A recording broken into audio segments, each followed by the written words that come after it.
Sir, kamusta sir yung pakikipag-usap natin kay Mr. Alcantara? First part pa lang yun eh. We have to see him again within the week to finalize everything. Pero we did good work. Meron kami mga ilayos na dokumento. Nakasabit kami sa AMLAC ng mga dokumento kinakailangan para mag-freeze sila ng mga bank accounts. Sir, did he commit on returning po yung kanyang... Yes, we haven't gotten to the bottom of everything yet. Pero ando naman, the gesture for restitution is there. Sir, may iba pa raw ba siyang sasabihin? May iba pang, kumbaga, We have to prepare the questions that we want him to answer. Kasi dapat mag-homework din kami based on his statement and our research on what other things we need to know from.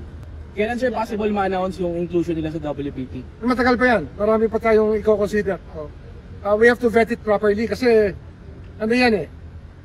Kailangan himayin natin yung buong problema bago tayo mamili talaga ng maayos na testigo sa lahat ng kailangan.